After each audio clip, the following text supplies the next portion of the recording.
Kasalukuyan nang nagpupulong sina Pangulong Bongbong Marcos at Cambodian Prime Minister Hun Manet. Live mula sa Phnom Penh, Cambodia, may ulat on the spot si Jonathan Andal. Jonathan? Rafi, andito ako ngayon sa loob ng Peace Palace sa Phnom Penh. Dito yung opisina ng Prime Minister ng Cambodia. Katumbas ito nung Malacanang Palace dyan sa atin. Dito sa likod ko kanina, sinalubong si Pangulong Bongbong Marcos ng Cambodian Acting Head of State at Senate President na si Hun Sen. Kasama ng Pangulo si First Lady Liza Araneta Marcos at ang kanyang gabinete. Sa ngayon, nasa bilateral meeting na sina Pangulong Marcos at ang Prime Minister ng Cambodia na si Hun Manet, kung saan pag-uusapan nila ang bubuing kasunduan sa higher education, air services at pagsugpo sa transnational crimes gaya ng mga Pinoy na ginagawang scammer dito sa Cambodia. Pagkatapos ng bilateral meeting, haharap sa media sina Pangulong Marcos at Prime Minister Hun Manet para sa joint press statement. Pagkatapos niyan, didiretso ang Pangulo sa isang hotel para makipagpulong naman sa mga negosyante rito sa Cambodia. Rafi, wala tayong inaasahang interview today kay Pangulong Bongbong Marcos, pero bukas bago siya umuwi sa Pilipinas ay magkakaroon ng kapihan kasama ang Pangulo kung saan uupo siya at ng mga media at tatanggap ng mga tanong. Yan muna ang latest mula rito sa Phnom Penh, Cambodia. Balik sa iyo, Rafi. Maraming salamat, Jonathan Andal.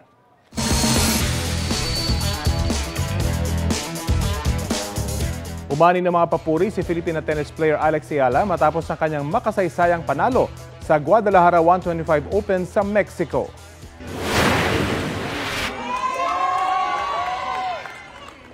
Kinalo ni Ayala sa final si Panna Udvardi ng Hungary matapos ang tatlong set sa score na 1-6, 7-5 at 6-3.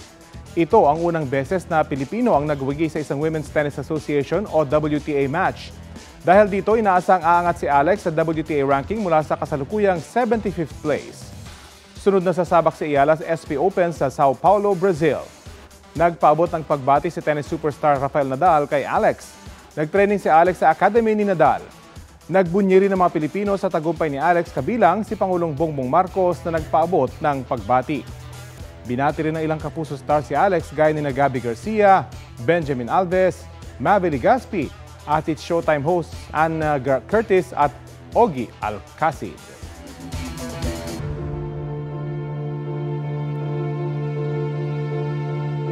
Walang taga-gobyerno ang mapapabilang sa 3 miyembro ng Independent Commission na sisiyasat sa mga flood control project ayon kay Pangulong Bongbong Marcos.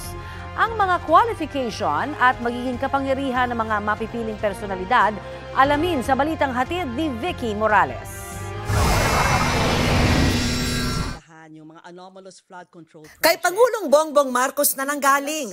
Sa susunod na linggo ay aanunsyo na kung sino-sino ang magiging miyembro ng independent body na mag-iimbestiga sa mga flood control project. Wala pang formal name, pero yun ang binubuo namin. Independent Commission para imbestigahan.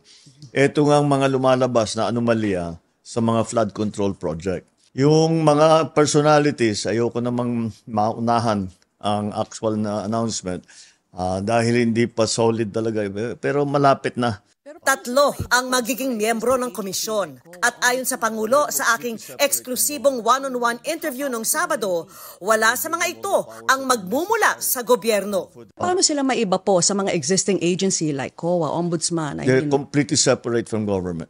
But how powerful will they be? We will give them all the powers that are necessary for them to come to a conclusion, to come to some findings, para meron naman, alam natin kung ano yung nangyari. Hindi man ibinunyag sa ngayon kung sino-sino ang mga ito, nagbigay ng mga clue ang Pangulo. Kailangan daw na mayroong abogado o isang justice. Kailangan din daw ng investigador at forensic accountant. Will they be able to even investigate the congresspeople, the Senate? They will have the subpoena powers to investigate anything and anyone. Otherwise, then what they will have, sasabihin, may sacred cow na naman, o may pinoproteksyonan dahil kasama sa politika, whatever. Pagka nangyari yun, wala rin kabuluhan yung kanilang investigasyon. Sabi pa ng Pangulo, maaring hinga ng tulong ng komisyon ang lahat ng ahensya ng gobyerno, halimbawa sa NBI para sa investigasyon o kaya sa COA para sa impormasyon. Wala raw sasantuhin kahit pa kaalyado o kaanak. I said, we're making an omelet. We're going to have to break some eggs. There's just no way around it. Even if they're relatives as well. Well, who's more important? Your friend, your political supporter, or every single ordinary Filipino citizen? Who's more important? To me, it's the Filipino citizen. Nobody is more important than Filipinos. Nobody, not one person is more important. Not me, not anybody is more important. Pero sabi rin ng Pangulo, rekomendatory lamang ang kapangyarihan ng komisyon. Pagkatapos daw nilang suriin lahat ng impormasyong nakuha o nabigay sa kanila, magre-rekomenda kung dapat bang kasuhan o hindi ang isang inimbestigahan. Ang kanilang rekomendasyon pwedeng ibigay sa DOJ o kaya sa Ombudsman para sa paghahain ng kaso. Sabi ng Pangulo, naging malaking tulong ang sumbong sa Pangulo website na hindi lang daw reklamo sa mga flood control project ang nakuha. Since we created the website, we have 12,000 plus already reports that are coming in. And these reports, hindi lang Hindi lang flood control projects. Hindi lang. May mga paving, mga road widening, maraming dumadating. Of course, we started talking about only flood control. Pero syempre, nagkaroon ng tao ng line of communication sa akin na para makapagreklamo sila, ginagamit talaga nila. That has been very effective. And that's why I encourage everybody. Lahat ng hinihikayat ko kayo lahat. Pagka meron talaga kayong gusto ireklamo ninyo. Kamakailan, ang Pangulo mismo ang nakabuking ng mga ghost flood control project sa Bulacan na nabayaran na ng buo ng pamahalaan pero wala ni isang bakas at mistulang guni-guni lamang. Kung hindi guni-guni, substandard naman ang ilang proyekto na nadudurog agad ng inspeksyonin ng Pangulo. Lumabas din ang mga marangyang pamumuhay ng ilang mga kontraktor, pati na ng ilang district engineer, ng ilan umamin pang panay-panay ang pagkakasino. Sa laki at lawak ng nabunyag na mga katiwalian sa mga flood control project, tanong ko sa Pangulo, Hindi nga Bakit paging ganitong ka-massive yung corruption? Ako'y governor, hindi ganito. At bukod pa sa laki ng halaga ng nakukuha ng kung sino-sino na tao na wala namang karapatan na bulsahin ang pera na yan, bukod pa ron ay hindi nila tinatago. Garapala na po. In your words, it's economic sabotage? Yeah. Kasi ngayon sila, walang pakialam. It did not happen overnight. Mm-hmm. This happened over many decades. And we have to figure out kung ano ba talaga ang nangyari para hindi na mangyari ulit, to put the safeguards in place. Ako, nasasyak ako, hindi ako makapaniwala na nandito na tayo na ganit na ang gobyerno na...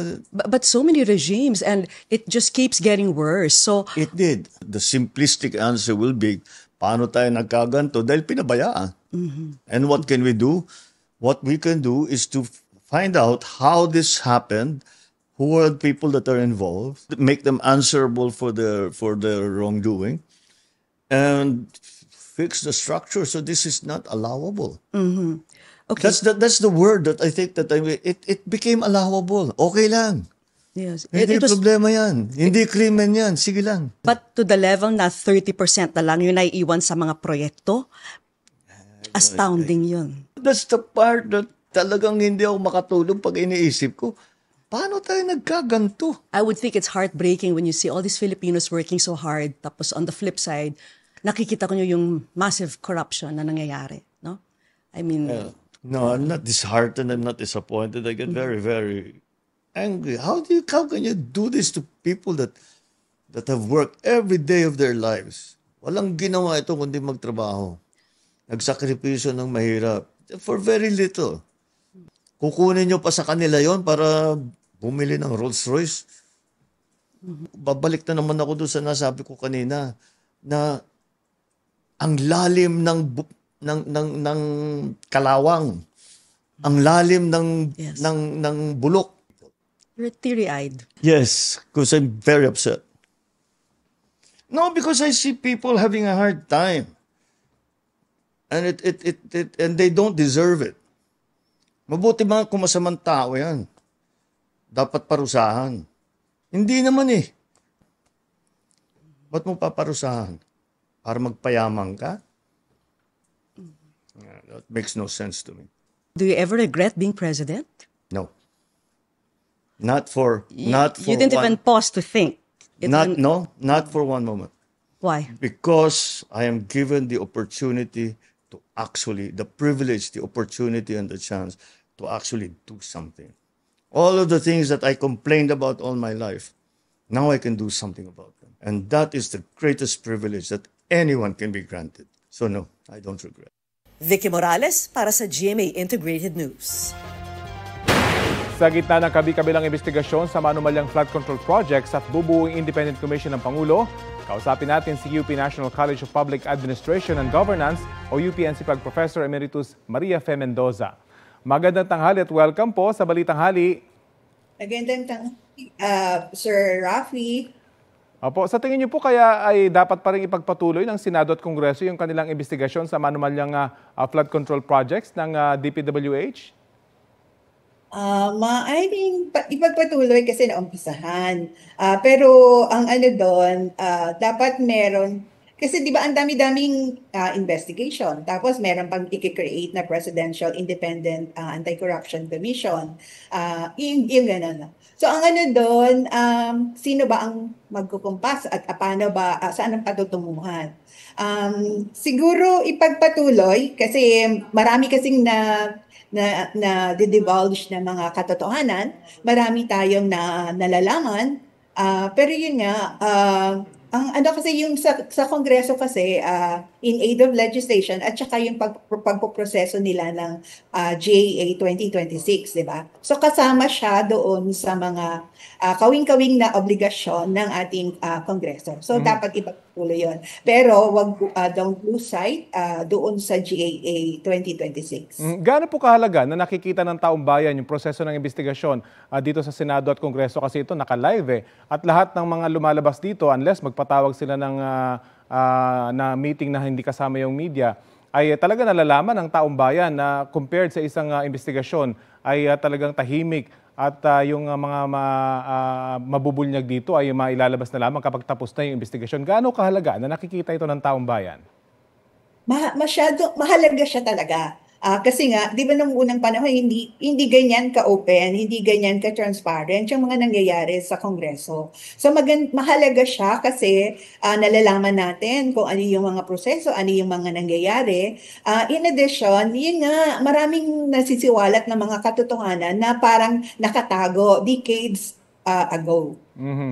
Magandang bulat-lat at nandun sa kaalaman. Although yun nga, sa mga prosesong ito, di ba, parang tinitingnan natin, ano yung pinaka end ng journey, di ba?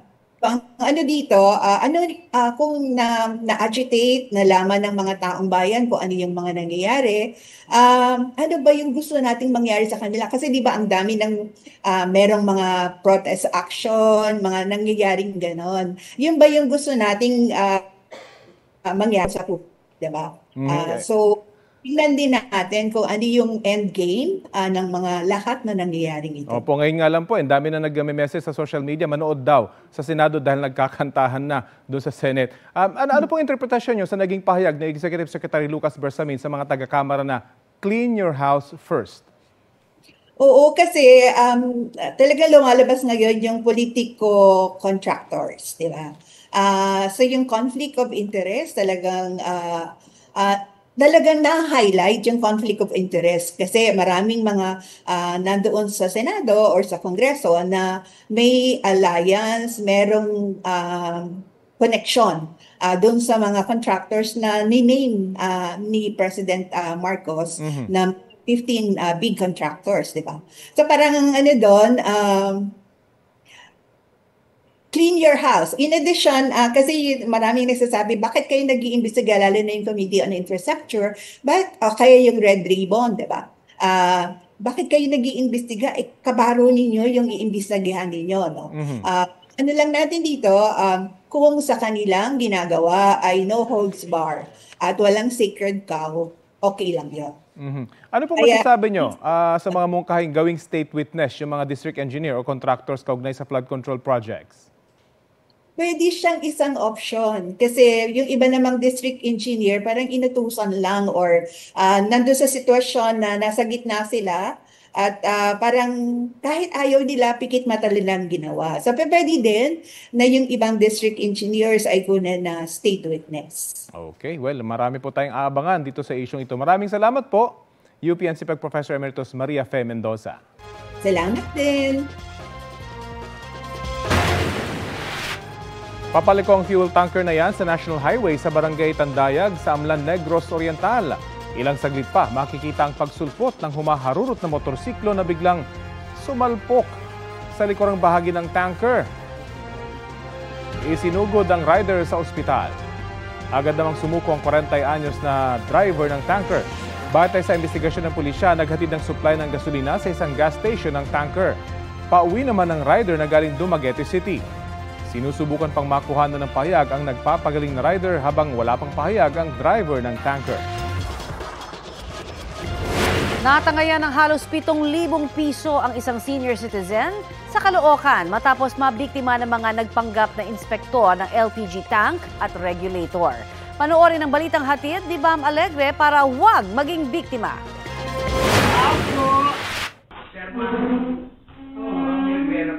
Hulicam sa CCTV kung paano lapitan ng isang grupo ang bahay ng isang senior citizen sa Barangay 173, Caloocan. Nagpakilala silang taga-barangay na nagsasurvey raw para iwas sunog. Ang pakay raw nila, inspeksyonin ng liquefied petroleum gas o LPG tank. Anong pwede hong masunog sa inyo? Kasi nagkasunog po dyan sa kabilang barangay. Sabi po, ang kalan, pwede po bang matingnan? Yun ang pagkakamali ko, pinapasok ko. Madali sabi, solo.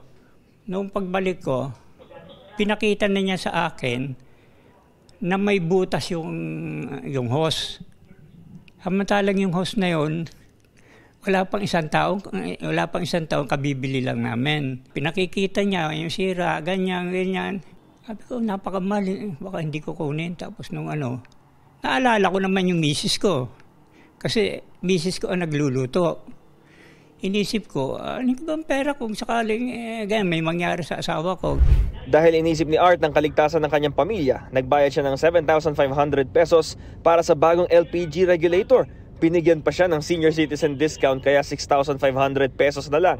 Nang makaalis na ang grupo, nakatunog ang anak ng senior citizen na baka nabudol sila. Aniya, overpriced ang ibinentang regulator sa kanila at tila peke raw ang resibong ibinigay.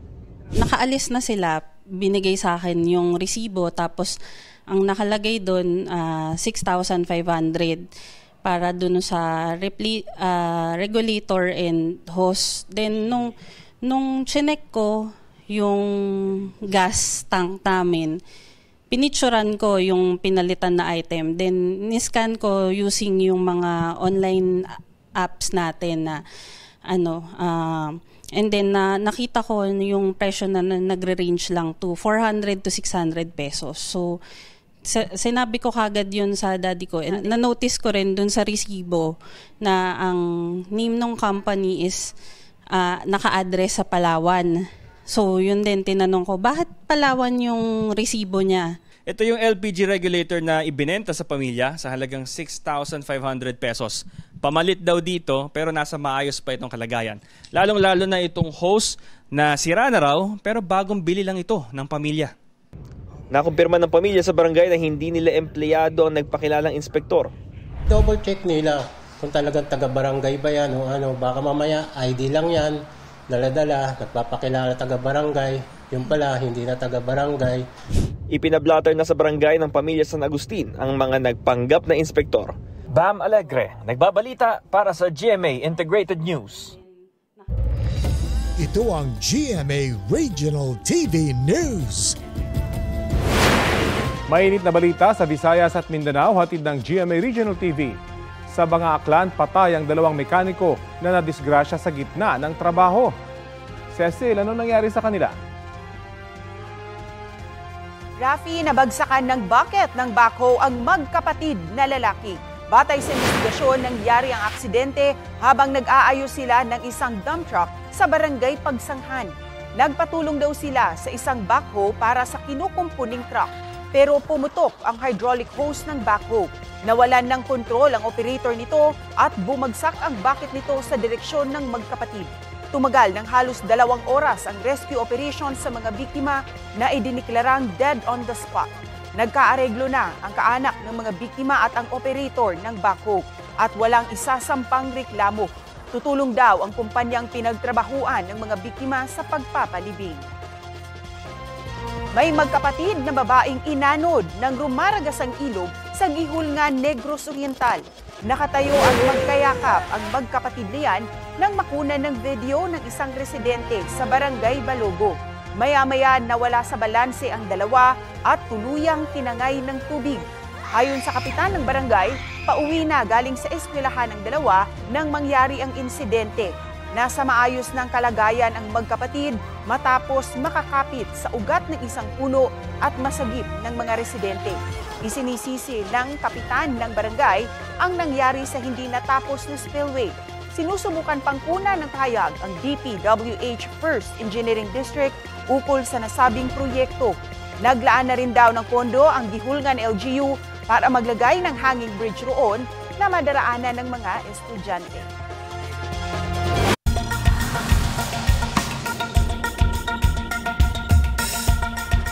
Balita mula sa Vatican City, isa ng ganap na santo at pinakauna mula sa millennial generation, si Carlo Acutis. Pinangunahan ni Pope Leo XIV ang canonization ng tinaguriang God's Influencer. Sarap yan ng libo-libong Katoliko kabilang ang ilang Pinoy.